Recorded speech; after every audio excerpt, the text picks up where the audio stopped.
त्यति बेलामादेखि नै मेरो चाहिँ जोसले चाहिँ मलाई बलात्कार गर्नुभयो। उहाँ चाहिँ मेरो आफ्नै बुबा हुनुहुन्थ्यो, आफ्नै रगतको नाता। अनि म यस्तो बच्चा थिएँ सानैदेखि कि मलाई सबैभन्दा छुट्टै हुन मन लाग्थ्यो। साथीहरूले एप्पल मनपर्छ भन्यो भने मैले म्याङ्गो भनिदिन्थेँ, यो मनपर्छ भने त्यो मनपर्छ भनिदिन्थेँ। सबै ठाउँमा मलाई अलग हुन मनपर्थ्यो। सबैलाई त म त्योभन्दा अघि मेरो सबैभन्दा प्रिय मेरो बुवा हुनुहुन्छ भनेर भन्थेँ। तर पछि सायद अहिले त्यो शब्द सुन्दाखेरि पनि त्यो शब्द नै हटाउन पाए हुन्थ्यो यो जीवनबाट।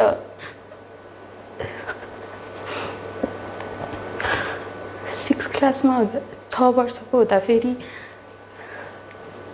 ब्याड टचबाट सुरु भयो। टिचरहरूले ब्याड टच गुड टच भनेर त्यो सिकाउनुहुन्थ्यो।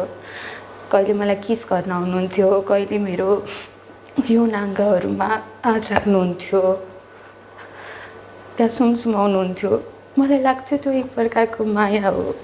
मलाई त त्यो बुझ्न पनि अझै कति समय लाग्यो। मलाई त लाग्थ्यो कि अरूको बुवाले त हात समातेर हिँड्नुहुन्छ, मेरो बुवाले त मलाई काखमा बसाउनुहुन्छ, मलाई मुही खानुहुन्छ।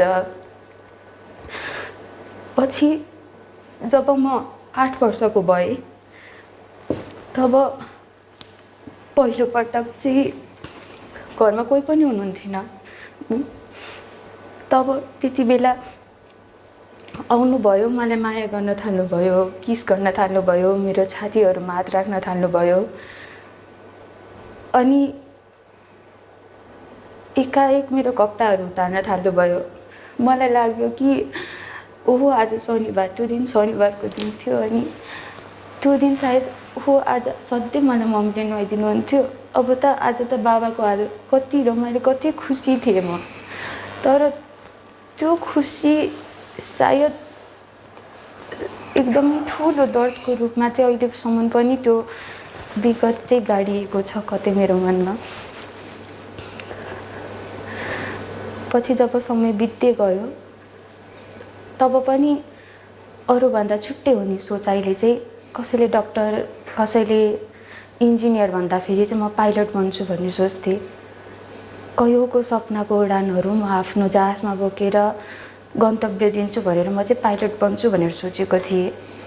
त्यसलाई नै एउटा सायद राम्रो उपायको रूपमा चाहिँ मलाई चाहिँ तिमी पाइलट बन्ने हो एकचोटि जहाज चढिएर भनेर म जब 8 क्लासमा थिएँ त्यति बेला मलाई आफ्नो कामको सिलसिलामा तिमीलाई पनि लान्छु म कतै भनेर मलाई लानुभयो।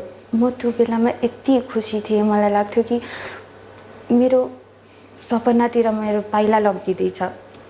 तर त्यो पाइला लम्किने भन्दाखेरि पनि म कता कता हराएँ। म यस्तो अवस्थामा पुगेँ कि म आफैलाई पनि अपनाउन गाह्रो भइसकेको थियो मलाई। त्यो समयमा पहिले आफूले गरेको त्यो ठाउँमा लगेर कोही अन्जान व्यक्तिलाई मसँग सुत्न पठाउनु भयो। सुरुमा त परिचय गराउँदा अङ्कल हो भनेर चिनाउनु भयो। पछि यस्तो अवस्था पनि सृजना भयो कि एउटा होटेलको रुममा 2वटा बेड थियो। बुवा मेरो जो बाबा भन्ने मान्छे व्यक्ति हुनुहुन्छ, उहाँ अर्को बेडमा बसेर चाहिँ यसरी होइन यसरी सुतेर घर, यसरी होइन यसरी घर भनेर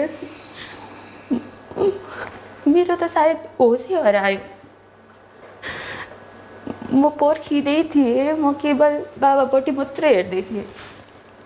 मलाई लागिरहेको थियो कि अब त मेरो बाबा उठ्नुहुन्छ, मेरो छोरीलाई छोड, त्यस्तो गर्नु पाउँदैनस् भनेर भन्नुहुन्छ।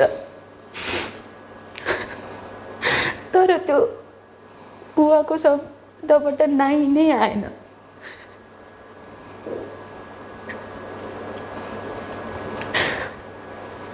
त्यो मान्छे गयो, 4-5 घन्टा बित्यो। त्यति बेला पनि म उठेर हिँड्न धरि सकिनँ। मेरो म मिन्स पनि नहुँदैमा त्यस्तो गर्नुभएको। पछि घर आएर त कतिको हार्ड भएछ कि घरमै अरू मान्छेहरूलाई बोलाएर आफ्नै घरमा बोलाएर पनि ल आज यो मान्छेसँग सुत है, आज त्यो मान्छेसँग सुत है भन्न थाल्नुभयो। मलाई सानो हुँदा पहिला त थाहा थियो मम्मीलाई पनि त्यस्तै गर्नुहुन्छ भनेर। बाहिरबाट अनजान मान्छेहरू आउँथे अनि मम्मीलाई रुममा थुनेर हामी बाहिर घुम्न जाऊँ भनेर लानुहुन्थ्यो हामीलाई। अनि घर आउँदाखेरि मम्मी सधैँ रोइरहनुहुन्थ्यो। मलाई थाहा थिएन त्यो अङ्कलले भित्र के गर्थे, तर पछि मम्मीले भन्नुभयो कि बाबाले पैसाको लागि मम्मीलाई पनि आफ्नो साथीहरूसँग सुताउनुहुन्थ्यो। पछि म त्यो मनोरञ्जनको सामग्री जस्तो भए। मेरो सपनामै सीमित रह्यो। जब मलाई लाग्दैन अब हामी चाहिँ